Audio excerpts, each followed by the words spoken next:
Comme dans toute très grande entreprise, il existe des accords de branche entre le syndicat et le patronat. Et quand on parle de NBA, on parle du CBA, donc cet accord qui réunit propriétaires, la NBA et les joueurs autour d'un fonctionnement lié au salaire, fonctionnement lié aussi à l'organisation un petit peu de la NBA, les droits et devoirs de chacun. Donc ça a été signé il y a encore quelques jours. On voulait, nous, ici, vous en parler pour vous présenter un petit peu comment se construit aussi cette ligue et comment se situe un petit peu le rapport de force entre les joueurs et également donc, les franchises.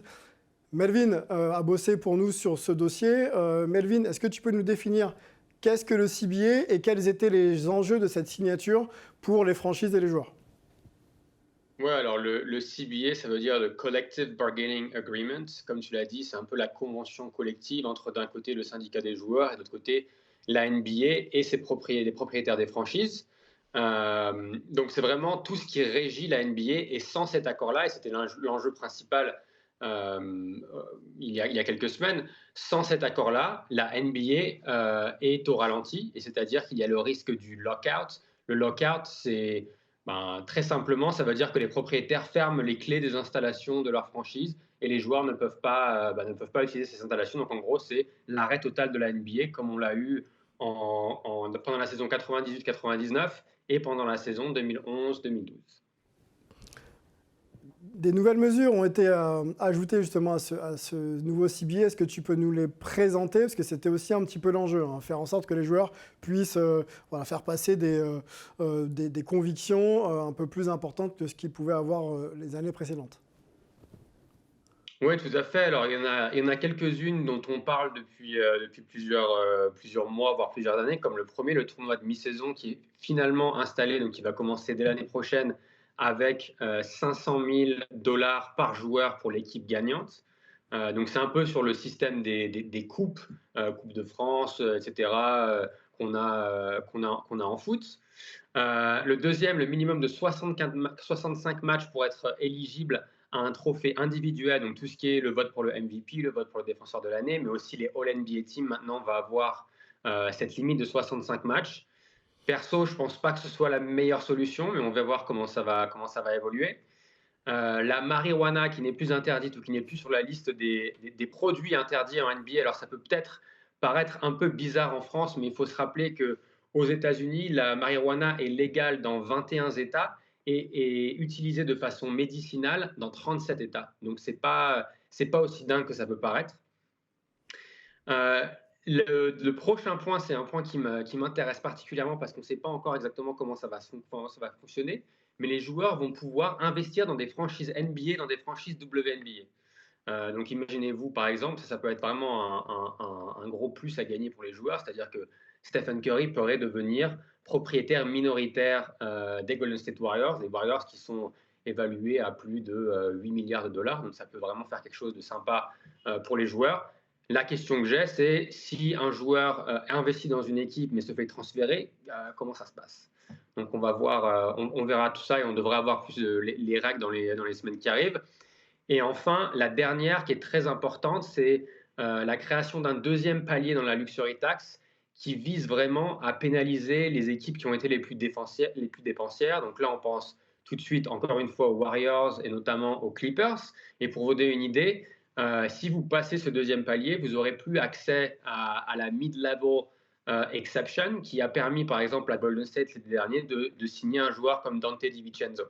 Donc ça va être intéressant de voir comment les équipes peuvent arriver à faire sans ça. Il y a aussi d'autres interdictions et d'autres restrictions qui vont leur être apposées. Merci Melvin pour ce point assez technique. Moi je me tourne vers Fred Weiss tout de suite. Parmi ces mesures, il y en a d'autres, on pourra aussi les mentionner un petit peu plus tard. Laquelle te hype le plus, t'intéresse le plus? Elles m'intéressent toutes. Concrètement, Ouais. elles sont plutôt très intéressantes. C'est un progrès dans tous les cas de figure, mais celle qui me fait le plus rire, c'est la fin de l'hypocrisie, avec la marijuana. Pourquoi? Concrètement, à l'époque, quand on était basketteur en Europe, on disait que le seul truc qu'on contrôlait en NBA, c'était la marijuana. En quoi la marijuana t'aide à mieux jouer au basket? Ça joue peut-être sur le stress. Franchement, je pense vraiment pas. Et en plus, il l'a répété, Melvin. Là-bas, il y a beaucoup d'endroits où c'est légal. Donc pourquoi tu ne légaliserais pas ça. Honnêtement, moi, ça m'a fait rire. Je me suis dit, enfin, l'hypocrisie qui s'arrête. Enfin, on fait un pas en avant pour... Donc positif, finalement. Bah, Surtout quand tu penses aux autres substances qu'ils ont le droit de prendre, quoi. C'est ça. Quand tu te dis, les mecs n'ont pas le droit de prendre marijuana et ils prennent des trucs, même je ne donnerais pas ça à mon cheval, je me dis que voilà, c'est mieux, tu vois. Florent Pietrus, sur la marijuana, bon, tu as été joueur il y a encore quelques années. Qu'est-ce que tu penses du fait que ce ne soit plus interdit en NBA? Ouais, je suis complètement d'accord avec Fred. Pour expérience, je suis parti à New York cet été. C'est vrai que c'est une chicha à ciel ouvert. Ça sent la marijuana dans la ville. Et c'est vrai que c'est vraiment la fin de l'hypocrisie parce qu'on sait que tous les joueurs fumaient. Donc voilà, je pense que c'est une bonne chose. Parce qu'encore une fois, la marijuana, elle est autorisée dans plusieurs États aux États-Unis.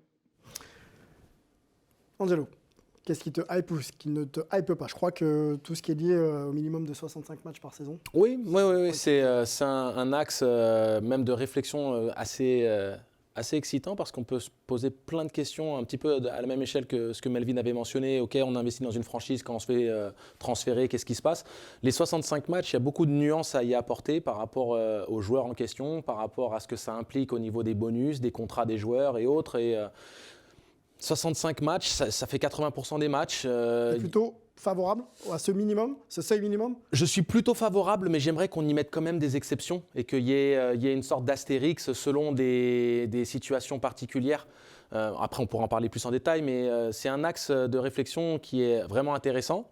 J'apprécie le fait qu'on essaye de valoriser les joueurs qui jouent, contrairement à un mec qui ferait même pas un tiers de la saison ou juste la moitié de la saison, parce que de pouvoir de performer à un certain niveau sur 40 matchs, c'est pas la même que sur 82. Il n'y a pas que ça. Tu sais que c'est du business. Et aussi, ils veulent que les joueurs soient vus sur tous les terrains. Et plus investis. Plus investis dans l'équipe. Et il faut que les spectateurs puissent les voir partout, ou quasiment partout. Donc c'est vrai que quand on dit on fait du load management et les mecs ne jouent pas, mais c'est une bonne mesure politique. La question, c'est est-ce que quelqu'un a déjà été élu MVP de la saison en ayant joué moins de 65 matchs? Zion ne sera jamais MVP.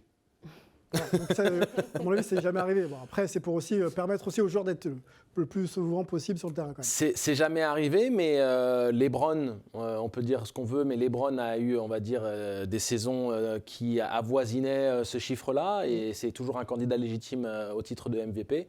N'en déplaise aux haters, mais même Giannis Antetokounmpo peut avoir une petite blessure, ou un Jokic peut avoir une blessure qui l'écarte des parquets pendant 4 semaines. C'est pas énorme comme blessure, c'est pas une fin de saison, mais ça peut être une blessure, surtout sur un calendrier où pendant l'année tu peux avoir un enchevêtrement de back-to-back ou un road trip sur l'autre côte des États-Unis. Moi, je te rejoins complètement. C'est plus difficile de performer sur le long terme et d'être performant sur 65 que sur 40, par exemple. Bien sûr. Donc, par définition, c'est mettre en avant les mecs qui sont réguliers.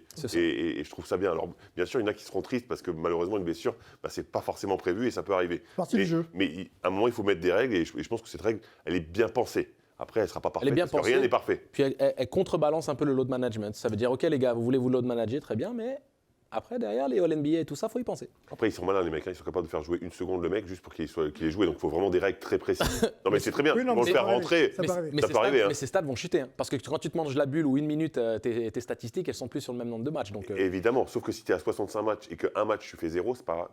Tu vois, moins préjudiciable quand même. Messieurs, Lucie, je crois que toi, tu voulais revenir sur un point qui a été ajouté au CBA, mais qu'on n'a pas fait mention dans ce... Ouais, qui a été confirmé, je crois, c'est l'âge minimum pour être drafté, qui restera à 19 ans. Okay. Et bon, moi, dans mon opinion, je trouve que c'est une bonne chose parce que ça évite peut-être une arrivée massive de lycéens qui sont peut-être pas assez préparés et physiquement et mentalement. Travaillant aussi dans la préparation mentale d'athlètes, je trouve que c'est important, même si on a eu des légendes comme Kobe, LeBron qui ne sont pas passés par la NCAA. Il y a aussi des contre-exemples de rookies qui sortaient du lycée qui ont eu des saisons catastrophiques, comme Kwame Brown en 2001, je crois. Oh, oui. Mais il y a plus d'exemples inverses que d'exemples qui ont réussi, justement. C'est ça, c'est que tout le monde n'est pas Kobe, tout le monde n'est pas LeBron. Donc je pense que ça, c'est une bonne chose. Restez à l'étage inférieur, travaillez, formez-vous, et quand vous serez prêts, vous arrivez en NBA.